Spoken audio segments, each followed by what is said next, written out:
Sendang Beji, Yogyakarta. Episode kali ini di Nguri-Nguri Budaya Leluhur kita akan mengangkat tema Sendang Beji Yogyakarta. Kali ini perjalanan kita langsung menuju ke area pantai yang akan kita tempuh kira-kira dari kota itu sekitar 1 jam atau 1,5 jam ya. Nah, sebelum kita memasuki area Sendang Beji, kita akan menemukan satu tempat di mana kita harus melakukan pembayaran retribusi saat akan masuk. Kali ini kita juga melihat area sekeliling kita memiliki panorama yang sangat luar biasa indahnya. Itulah Indonesia dan itulah Yogyakarta. Perjalanan yang kita tempuh melewati jalan yang lumayan cukup berliku ya para penonton. Nah, nanti kalau kita sudah melewati atau melihat penulisan yang berusaha penginapan, kita belok ke kiri para pemirsa. Nah, di tempat inilah kita tetap harus waspada ya, karena jalan ini sangat terjal atau hanya bisa dilewati oleh satu kendaraan mobil saja. Nah, ini kita lihat nih depannya jalannya seperti ini. Jalannya itu tentunya berliku dari naik turun dan tidak halus ya para penonton. Jadi nanti apabila para penonton kesini jangan kaget melihat jalannya kok ternyata seperti ini. Estimasi dari penulisan penginapan tadi hingga ke tempat Sendang Beji sendiri itu kira-kira kita tempuh sekitar 3 hingga 8 menit tentunya.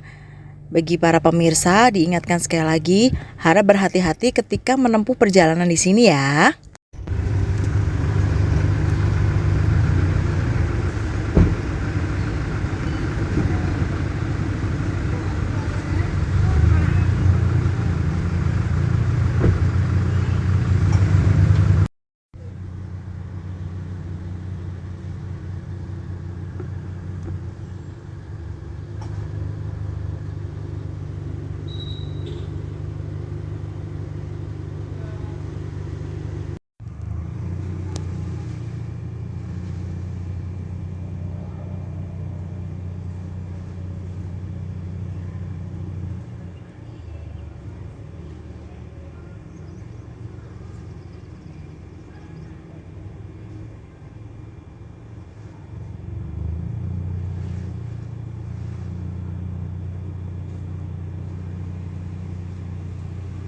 Sebelum kita sampai ke tempatnya Sendang Beji, nanti di sini ada 2 jalur, kanan dan kiri. Kita ambil jalur yang sebelah kiri untuk bisa sampai di Sendang Beji. Kita udah sampai di pelataran Sendang Beji. Kayak nasi.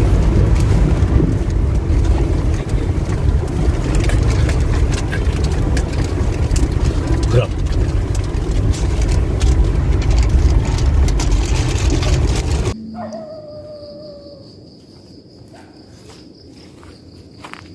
Para pemirsa, Nguri-Nguri Budaya Leluhur, sekarang kita berada di lokasi Sendang Beji, letaknya di sebelah selatan kota Yogyakarta, tepatnya di sebelah utara Pantai Parangtritis. Jika penasaran tempatnya, mari ikuti saya. Kita lihat lokasinya.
Jadi disinilah letak Sendang Beji.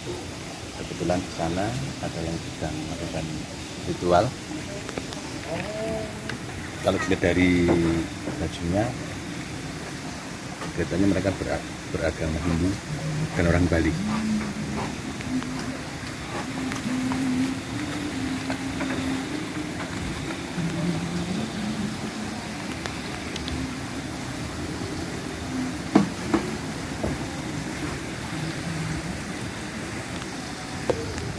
Seperti yang kita lihat para pemirsa Nyuru-Nyuru Budaya, di sana letak tempat untuk sendangnya, kemudian di sampingnya ada semacam sendang yang kemudian dari sendang ini dialirkan ke sumur yang ada di sebelah selatannya. Jadi kalau kita mau mandi itu kita tidak bisa langsung masuk ke sendangnya, tapi kita mandi di sumurnya dari air yang telah dialirkan dari sumbernya.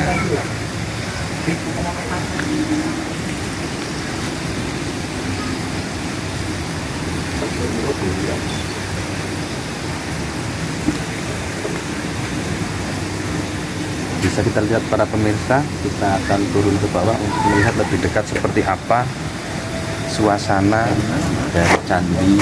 dari Sendang Beji.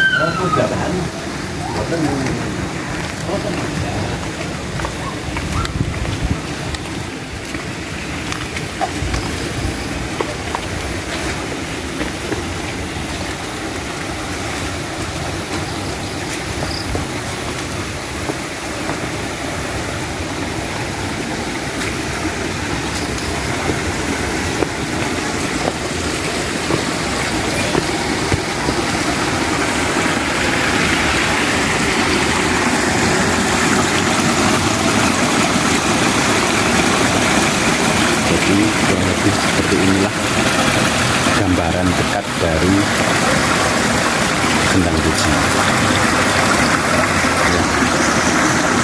Sebelum kita melanjutkan cerita tentang babat dari Sendang Beji, kita akan melihat dulu ritual yang dilakukan dari area depan kita.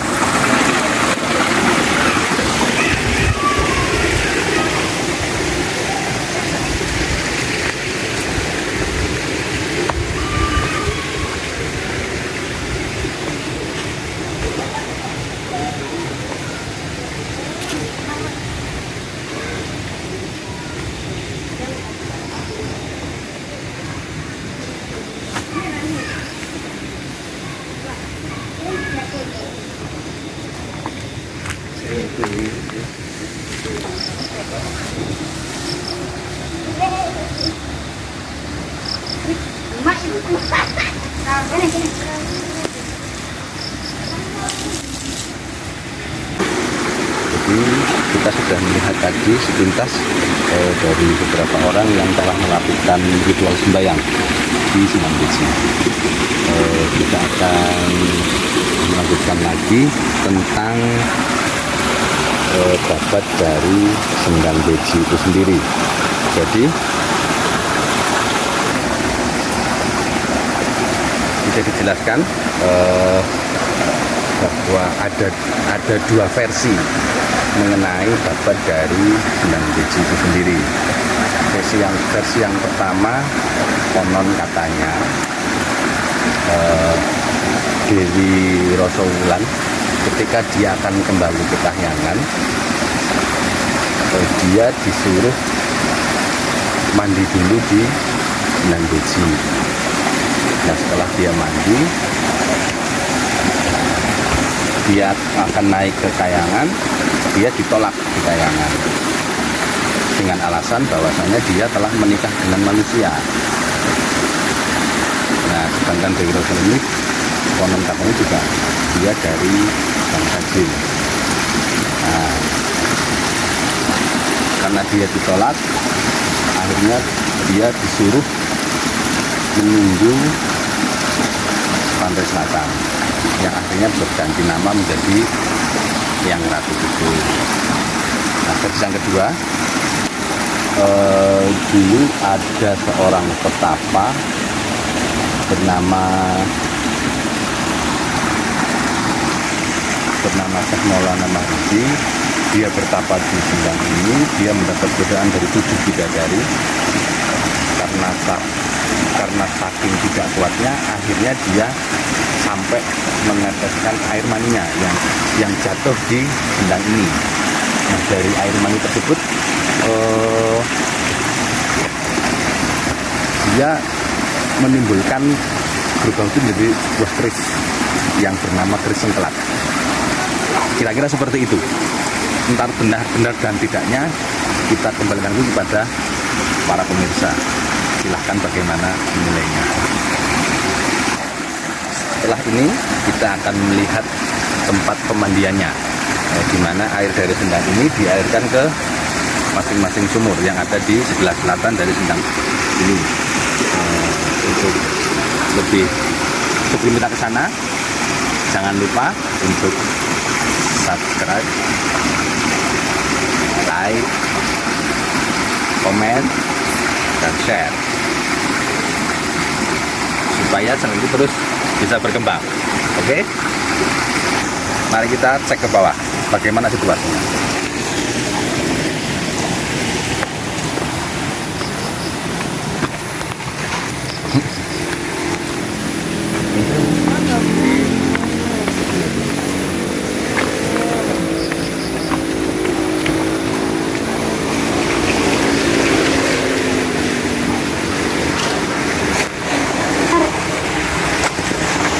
Beginilah situasi dari tempat di mana sumur-sumur yang berisi air dari Sendang Beji yang dialirkan ke masing-masing tempat.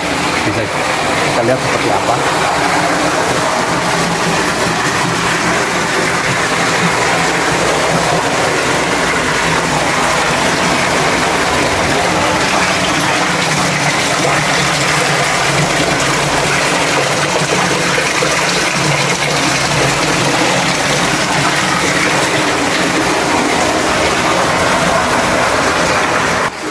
Kita lihat kan betapa beningnya air Sendang ini. Sekarang saya mau mandi. Sampai jumpa di episode berikutnya.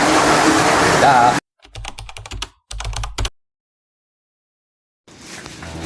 Ya, terus bidadari itu kan ada 7 bidadari, lajeng wonten priyantun kakung Jawa Tarup ingkang mendhet slendangipun.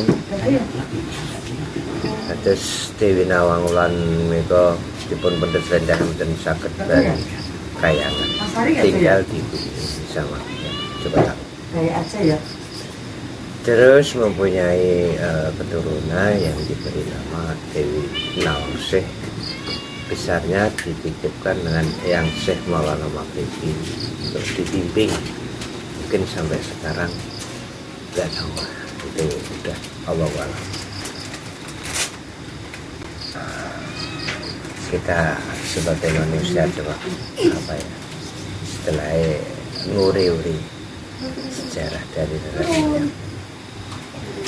Kemudian kalau tempat ini sendiri itu selalu ramai Pak di hari-hari tertentu atau setiap hari pasti ramai? Ya, yang paling ramai itu kan malam, biasanya malam Jumat Kliwon, Selasa Kliwon, dan malam 1 Muharram itu yang paling ramai.